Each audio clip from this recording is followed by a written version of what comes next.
Movie की शुरुआत होती है गौर से, जहां पर उसके सामने उसकी बेटी ऑलमोस्ट मर रही होती है। उसकी तबीयत बहुत ज़्यादा खराब होती है और वो दोनों ही एक बंजर ज़मीन पर खड़े होते हैं। ये पूरा प्लैनेट बंजर हो चुका है और यहाँ पर अब कोई भी जिंदा नहीं बचा है। गौर को भगवान पर बहुत ज़्यादा विश्वास होता है, इसीलिए वो लगातार उनसे प्रेयर्स करता है कि वो उन्हें बचा ले, पर उसकी मदद के लिए कोई भी नहीं आता और उसकी बेटी की मौत हो जाती है। इसके बाद उसे अपने सामने एक बहुत ही सुंदर जगह दिखाई देती है, जहाँ पर खाने पीने की कोई कमी नहीं है। यहाँ पर जब वो अंदर आता है तो देखता है कि गॉड्स यहाँ पर चिल कर रहे हैं और उनके सामने एक लाश पड़ी होती है, जो कि नेक्रोस्वॉर्ड के ओनर की होती है। गौर को अब भी विश्वास होता है कि गॉड्स उसे बचा लेंगे, इसीलिए वो उनसे हेल्प मांगता है और बोलता है कि अब वही उसे बचा ले, जिसकी वो पूजा करता है। लेकिन यहाँ पर गॉड उसका मजाक उड़ाते हैं और उसका गला पकड़ लेते हैं और बोलते हैं कि इंसानों का उनके लिए मरना एक बहुत अच्छी बात होती है, ये उनके लिए सिर्फ एक बलिदान है। ऐसा बोलते हुए वो उसे मारने ही वाले होते हैं कि तभी यहाँ पर नेक्रोस्वॉर्ड उसे कहती है कि सभी गॉड्स को मार दो और इसके लिए वो अपने आप ही उसके हाथ में आ जाती है। तभी यहाँ पर बहुत अंधेरा हो जाता है और अब गौर उसी तलवार से उस गॉड को मार देता है। इसके बाद से उसे यह लगने लगता है कि गॉड्स बिल्कुल भी अच्छे नहीं हैं, वो मॉन्स्टर है और उसे एक एक करके हर गॉड को मार देना चाहिए। और अब वो इसी मिशन पर निकल जाता है। अब सीन शिफ्ट होता है गॉड की तरफ, जो बेहद से बच्चों को थॉर की कहानी सुना रहा होता है। यहाँ पर वो बताता है कि थॉर कैसे हजारों सालों तक लड़ता रहा, फिर उसे जेन फॉस्टर मिली, बाद में एक के बाद एक उसके परिवार की मौत हो गई। अब वो बहुत ज्यादा परेशान है, वो अब तक अपने आप को ढूंढ नहीं पाया है। इस वक्त वो गार्डियंस ऑफ गैलेक्सी के साथ काम करता है और समय के साथ वर्कआउट कर अपना मोटापा भी कम किया है और वह पहले की तरह फिर से फिट हो गया है। अब यहाँ पर हम थॉर को देखते हैं, जो कि एक पेड़ के नीचे आराम से बैठकर मेडिटेशन कर रहा होता है।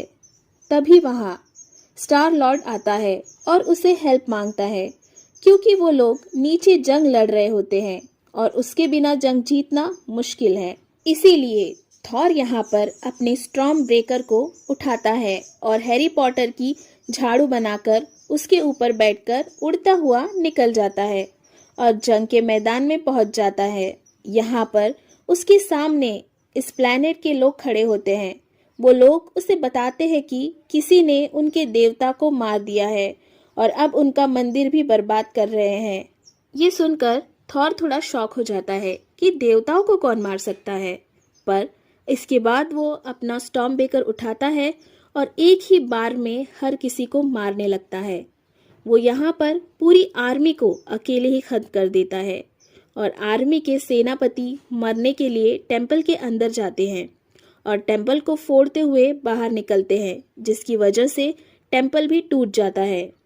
पर इसके बाद भी क्योंकि उसने उस प्लैनेट के लोगों को बचाया है, तो वो लोग उसे एज अ गिफ्ट 2 बकरियां देते हैं, जो कि साइज में काफी ज्यादा बड़ी होती है, जो हवा में उड़ सकती है और बहुत ज्यादा शोर मचाती है। अब यहाँ पर सीन शिफ्ट होता है जेन फॉस्टर की तरफ, जो कि इस वक्त हॉस्पिटल में है।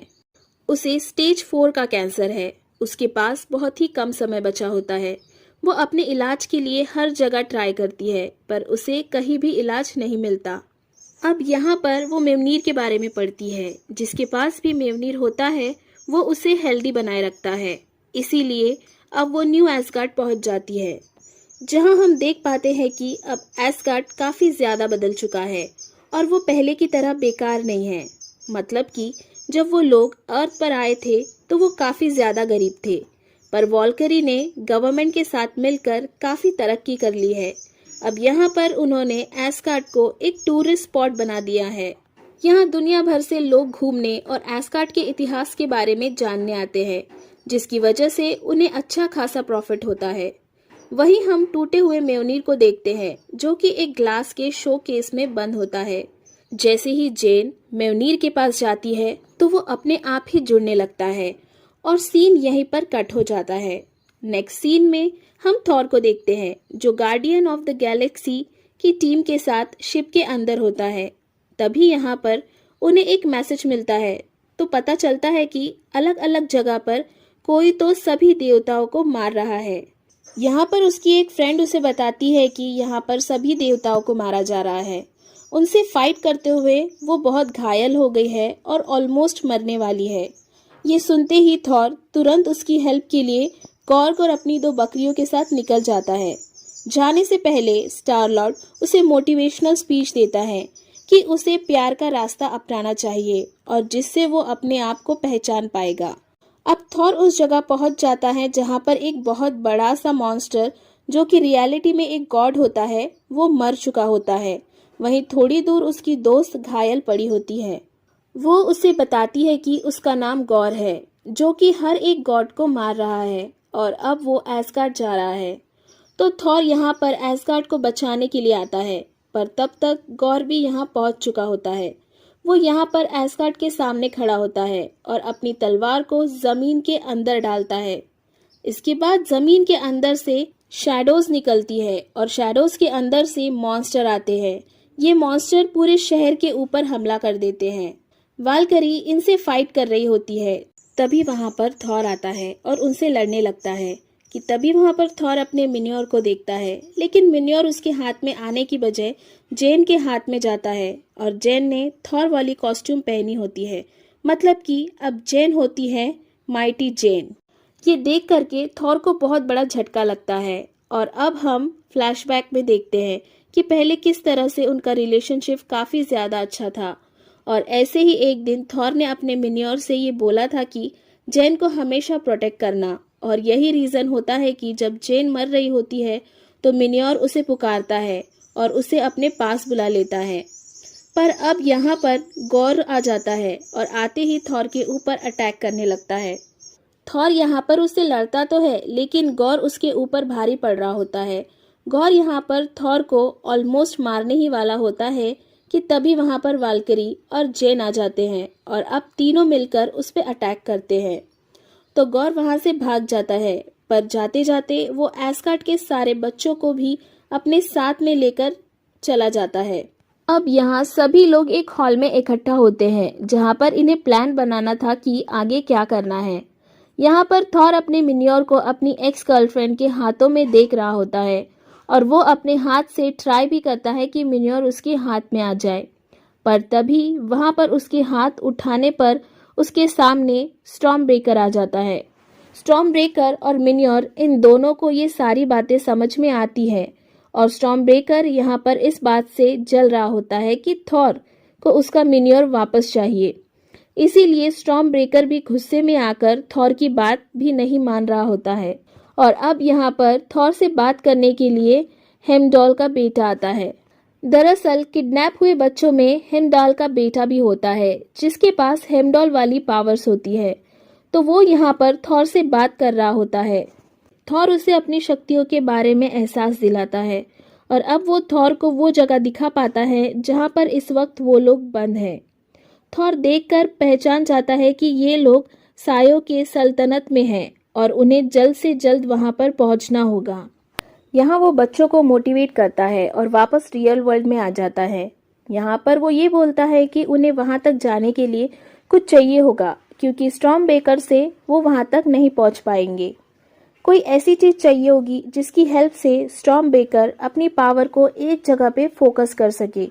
इसके लिए वो लोग एक शिप देखते हैं और उसके आगे बकरियों को बांधते हैं और उसके बीच में स्टॉर्म ब्रेकर रख देते हैं और यहाँ से वो लोग निकल जाते हैं ओमनीपुटेंट सिटी के लिए। ये वो जगह होती है जहाँ पर सारे गॉड्स रहते हैं। थॉर का प्लान ये होता है कि वहाँ जाकर वो सबको एस्गार्ड की प्रॉब्लम बताएगा और उनके साथ एक बहुत अच्छी सी टीम बनाएगा और जाकर के गौर को हरा देगा। यहाँ पर पहुँचने पर वो देखता है कि यहाँ एक बड़ा फंक्शन हो रहा है तो वो लोग गॉड ऑफ इमोशन के जैसे कपड़े पहन लेते हैं और वहीं पर चले जाते हैं। यहाँ पर थॉर ज्यूस का बहुत बड़ा फैन होता है और अब हम ज्यूस को देखते हैं जो कि काफ़ी ज़्यादा मोटा हो गया होता है और अपनी फालतू की बकवास कर रहा होता है। मतलब उसे दुनिया में क्या हो रहा है इस बात से कोई भी मतलब नहीं है और उसकी बात करने वाले सारे मुद्दे यूजलेस होते हैं। ये देख करके थॉर उनके सामने जाता है और उन्हें अपनी प्रॉब्लम बताता है कि गॉर सभी गॉड्स को मार रहा है। ये सुन के ज्यूस ये बोलता है कि उसने एक आधे छोटे गॉड को मार दिया होगा, ये कोई बहुत बड़ी बात नहीं है और गॉर को कभी भी इस प्लैनेट के बारे में पता नहीं चलेगा क्योंकि इसके बारे में कोई भी नहीं जानता, इसलिए वो लोग यहाँ पर सेफ है। अब यहाँ पर थॉर को समझ में आ जाता है कि ज्यूस जैसा दिखता है वैसा है नहीं और न ही वो कोई हेल्प करने वाला है। तो थॉर उसे बोलता है कि वो उसका हथियार थंडरबोल्ट दे दे ताकि उसकी हेल्प से वो गॉर को हरा सके। लेकिन ज्यूस इसके लिए साफ साफ मना कर देता है और साथ में ये भी कहता है कि अब यहाँ पर थॉर को पता चल गया है कि उनका घर कहाँ पर है, तो वो लोग थॉर को भी बाहर जाने नहीं दे सकते और इसके लिए वो थॉर को जंजीरों से बांध देते हैं और एक फूंक मार के उसके सारे कपड़े उतार देता है। अब यहाँ पर इन सभी के बीच में फाइट शुरू हो जाती है क्योंकि थॉर को समझ में आ जाता है कि ज्यूस हेल्प नहीं करेगा। इस बीच ज्यूस कॉर्क पर वार करता है तो वो पूरी तरह से बिखर जाता है। ये देखने के बाद थॉर को बहुत ज़्यादा गुस्सा आता है और वो ज्यूस के थंडरबोल्ट को पकड़ के उसी से ज्यूस को मार देता है और बोल्ट लेकर के वो सभी लोग वहाँ से निकल जाते हैं। पर गॉर यहाँ पे पूरी तरह से मरा नहीं होता और उसका फेस अभी जिंदा होता है और धीरे धीरे करके उसके बाकी की बॉडी भी वापस आ जाएगी। आगे यहाँ पर वो लोग शिप से उसी जगह के लिए जा रहे होते हैं जहाँ पर सारे बच्चे हैं। सफ़र के दौरान थॉर और जेन की दोबारा से बात होने लगती है और दोनों की बॉन्डिंग भी बनने लगती है और एक बार फिर से थॉर जेन को प्रपोज करता है। तभी जेन उसे बताती है कि उसे कैंसर है। ये सुनकर के थॉर को बहुत बुरा लगता है। इसके बाद वो लोग उस प्लैनेट पर पहुंच जाते हैं और पहुंच करके एक जगह पे जाते हैं। ये जगह अजीब सी खाली सी होती है और यहाँ पर कोई भी बच्चा नहीं होता। यहाँ पर जेन को कुछ चीज़ें दिखती है जिसे देख करके उसे पता चलता है कि गॉर इटर्निटी के पास में जा रहा है। वो इटर्निटी का गेट खोलेगा और गॉड ऑफ इटर्निटी के पास जाएगा। जो भी इंसान गॉड ऑफ इटर्निटी के पास में सबसे पहले पहुंचेगा वो जो भी चाहे वो मांग सकता है और गॉर को ऐसा ही करना होता है ताकि वहाँ पर जाकर के वो अपनी बेटी को जिंदा कर सके। पर ये बात जेन को पता नहीं होती है। उसे ऐसा लगता है कि गॉर वहाँ जाएगा तो कुछ ऐसा विश करेगा कि सारे गॉड्स मर जाए, इसलिए वो लोग गॉर को यहाँ पर रोकने की कोशिश करते हैं। पर उस सायो के प्लैनेट पर गॉर की पावर बहुत ज़्यादा होती है, इतनी ज़्यादा कि एक माइटी थॉर और एक थॉर भी मिल कर के उसे रोक नहीं सकते और वाल्करी भी यहाँ पर कुछ नहीं कर पाती। ये सभी लोग निराश होते हैं और जेन स्टॉर्म बेकर को उठाकर बाहर फेंक देती है क्योंकि वहाँ पर उसने ये भी देख लिया था कि इटर्निटी के गेट को खोलने के लिए बायफ्रॉस्ट चाहिए और स्टॉर्म बेकर से बायफ्रॉस्ट लेज़र बीम निकलती है। तभी यहाँ पर गॉर आ जाता है और थॉर से कहता है कि वह स्टॉर्म ब्रेकर को वापस बुलाए क्योंकि थॉर चाहे तो वो उसे वापस बुला सकता है। वो चाहे कहीं पर भी हो, अगर थॉर ने उसे बुलाने के लिए हाथ उठाया तो स्टॉर्म ब्रेकर उसके हाथ में ज़रूर आएगा। अब यहाँ पर वो जेन को गला दबाकर चोक करने लगता है। जेन की ऐसी हालत देख थॉर स्टॉर्म ब्रेकर को वापस से बुला लेता है और यहीं पर ये सभी लोग छूट जाते हैं क्योंकि स्टॉर्म बेकर से बहुत बड़ी बिजली का शॉक आता है जिसकी वजह से सब अलग अलग हो जाते हैं और अब यहाँ पर सभी लोग गॉर के ऊपर अटैक करने लगते हैं। वाल्करी के पास बोल्ट होता है, जेन के पास म्योनिर होता है और थॉर के पास स्टॉर्म बेकर होता है। ये सभी लोग उससे फाइट कर रहे होते हैं, लेकिन अब यहाँ पर गॉर इन सब के ऊपर अपनी स्किल्स की वजह से भारी पड़ते और साथ में उसके पास नाइक्रोस्वॉर्ड भी होती है, तो वो यहाँ पर बोल्ट लेकर के वाल्करी के अंदर डाल देता है जिसकी वजह से उसकी हालत मरने जैसी हो जाती है। ये देख करके वो लोग तुरंत ही वहाँ से निकलने लगते हैं और स्टॉर्म बेकर से बायफ्रॉस्ट भी ओपन हो जाता है। पर अब यहाँ पर गॉर स्टॉर्म बेकर को पकड़ लेता है और थॉर को ना चाहते हुए भी उसे छोड़ना पड़ता है, वरना फिर बायफ्रॉस्ट बंद नहीं होगा। और इस तरह स्टॉर्म बेकर गॉर के पास रह जाता है और थॉर, जेन और वाल्करी दोबारा से अर्थ पर आ जाते हैं। यहाँ आते ही जेन बेहोश हो जाती है, इसलिए वो लोग जल्दी से हॉस्पिटल जाते हैं। यहाँ पर थॉर को जेन के बारे में पता चलता है कि जब जब जेन मिन्योर उठा रही है तब तब मिन्योर उसके एनर्जी को यूज़ कर रहा है, जिसकी वजह से वो अपने कैंसर से फाइट नहीं कर पा रही है और अगर उसने एक बार और ऐसा किया तो उसकी डेथ हो जाएगी। इसलिए थॉर जा करके जेन से बात करता है और उसे कहता है कि अब वो अकेले ही गॉर को हराने के लिए जाएगा, क्योंकि वाल्करी की भी पेट में चोट लगी है। जेन ना चाहते हुए भी उसकी बात मान जाती है, क्योंकि थॉर बोलता है कि वो उसे खोना नहीं चाहता। और अब यहाँ पर थॉर वही बोट लेता है और उसकी हेल्प से दोबारा से उस प्लैनेट पर चला जाता है। यहाँ वो देखता है कि सारे बच्चे गॉर के साथ में हैं और गॉर उस दरवाजे को बायफ्रॉस्ट की हेल्प से ओपन कर रहा है। अब थॉर बच्चों के पास में आ जाता है, उस बोल्ट को लेता है और बच्चों से कहता है कि उनके पास जो भी हथियार मिले वो उठा ले। वहाँ पर काफ़ी सारे हथियार होते हैं, तो वो लोग किसी ना किसी चीज़ को उठा लेते हैं। अब क्योंकि वो बोल्ट ज्यूस का होता है तो उसके पास काफ़ी सारी डिफरेंट पावर्स होती हैं, तो वैसे ही उस बोल्ट की पावर को यूज़ करके कुछ वक्त के लिए अपनी पावर उन बच्चों के अंदर भी डाल देता है, जिसकी वजह से वो छोटे छोटे बच्चे बेहद स्ट्रांग हो जाते हैं और अब सब मिलकर उन मॉन्स्टर से फाइट करने लगते हैं। इस वजह से थॉर को मौका मिल जाता है कि वह गॉर को रोक सके। वो जाकर गॉर से फाइट करता है, जिसमें थॉर लगातार पिट रहा होता है। जेन, जो कि हॉस्पिटल में बेहोश होती है, वो पता नहीं कैसे सारी चीज़ें महसूस कर रही होती है। तो अब यहाँ पर वो एक बार फिर से मिन्योर उठा लेती है और पहुँच जाती है गॉर के पास उससे लड़ने के लिए, क्योंकि उसे थॉर को बचाना होता है। अब यहाँ पर ये दोनों मिल करके गॉर से फाइट करते हैं और जेन यहाँ पर गॉर के स्वॉर्ड को तोड़ देती है। थॉर स्टॉर्म बेकर को उठाकर हिमडॉल के बेटे एक्सेल को देता है और उसे यह कहता है कि वो सभी बच्चों को लेकर के घर जाए। पर तब तक यहाँ पर इटर्निटी का गेट भी ओपन हो चुका होता है, तो थॉर, जेन और गॉर के ये तीनों उस गेट के पास पहुँच जाते हैं, जहाँ पर उनके सामने गॉड ऑफ इटर्निटी होते हैं। जेन यहाँ पर मर रही होती है और थॉर के पास दो ऑप्शन होते हैं, या तो वो गॉर को रोके या तो फिर वो मरती हुई जेन के पास जाए। तो थॉर यहाँ पर गॉर से बोलता है कि उसके पास दो ऑप्शन है और वह लव को चूज करेगा। वह अपना बचा हुआ टाइम जेन के पास में बिताएगा, ना कि गॉर को रोकेगा। वो कहता है कि गॉर जीत गया है और वो जो चाहे वो कर सकता है। और इसके बाद थॉर जेन के पास में पहुंच जाता है। गॉर जब थॉर को जेन के लिए तड़पता हुआ देखता है तो उसे वही पल याद आता है जब उसकी अपनी बेटी की डेथ हो रही थी और वो भी उतना ही ज़्यादा परेशान था। ये देख करके वो फाइनली अपनी बेटी को मांग लेता है और उसकी बेटी इटर्निटी से ज़िंदा हो करके उसके पास वापस आ जाती है।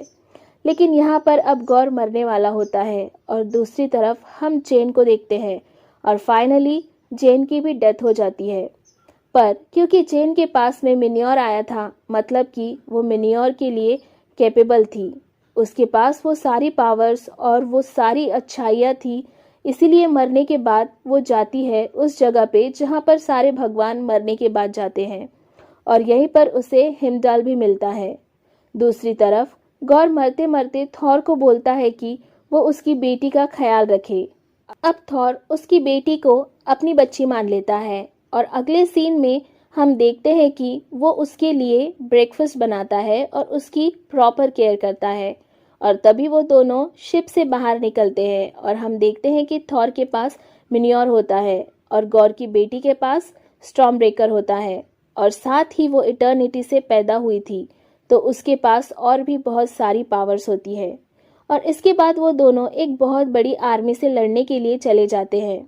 इसका मतलब थॉर ऐसे ही अपनी शिप में घूमता रहता है और अपनी बेटी को सब कुछ सिखाता रहता है और उसके साथ मिलकर फाइट भी करता है और इन्हीं दोनों का नाम होता है लव एंड थंडर, जो कि इस मूवी का भी नाम है। और यहीं पर ये मूवी एंड हो जाती है। मूवी के एंड में मिड क्रेडिट सीन में हम ज्यूस को देखते हैं, जो अभी भी मरा नहीं होता है, पर अब वो अपने बेटे हरक्यूलिस को थॉर के पीछे भेज देता है, क्योंकि उसे ऐसा लगने लगता है कि लोगों के बीच में भगवान का दम कम हो गया है।